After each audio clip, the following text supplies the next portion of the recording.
we've got 150-year-old infrastructure here in New England, and we're just putting more and more strain on it with no upgrades to the actual underlying What could infrastructure. possibly go wrong with that? Right. The future shall tell. Tell that.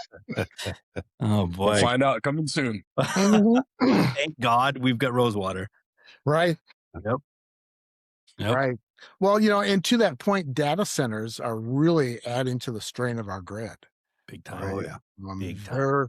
While it may not be in your backyard, it's still on that same grid system, and it's still pulling that strain. And so I was reading a report I was telling Brian about that currently data centers are pulling as much power as New York City during peak usage.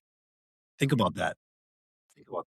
Wow. People want the power, right? And Crazy. so, and they hire companies to scour the grid for open capacity so that they can put a data center there. Well, they'll put them in someone's, they'll put it in a backyard, basically, in a subdevelopment. And, now these people it's insanely noisy as well. Because some of them are generating their own power too. It's just. They're starting to get to that point because they have to, and they're being forced to.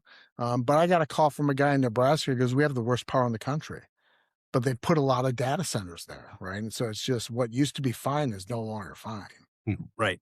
So, well, when you had like 3 or 4 farms that were on, and now they've thrown a data center on their, long road. It's crazy. And these are things that weren't thought about. I mean, it was lack of planning for the infrastructure from in the 60s, we built out the infrastructure and we're going to electrify the United States. And after they were done with it, okay, we're done. Right. And then they just moved on. We just keep making the slice of the pie smaller.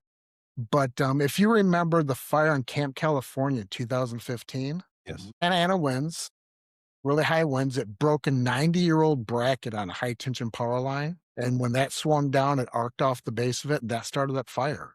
It was 90 years old. Nobody's maintaining this stuff. So now we have to maintain it. And all the areas that, have these beautiful homes are all power lines that are up in the air. When the windstorms come through, they just sit there and bang back and forth. And then we get the calls the next morning to go fix things. Because nobody blames the utility. No, the utility just points the finger anyway. Yeah. Right. Nobody blames utility. Right. That's just like nobody wants to blame Comcast. He's always it's whoever, right? Right. But getting the internet in the house, and it's well, let's look there first. Well, it's the blanket term. Yeah. My Wi-Fi's down because the perception of the client is that's all they know. Something internal, not external. Right? They love it that we deal with the the calls to the ISP, in that white glove approach. But we have also seen a lot of the lack of support from those companies more than the client does. So I think we see that with the utility. Be there in the next 3 days between 10 and 5.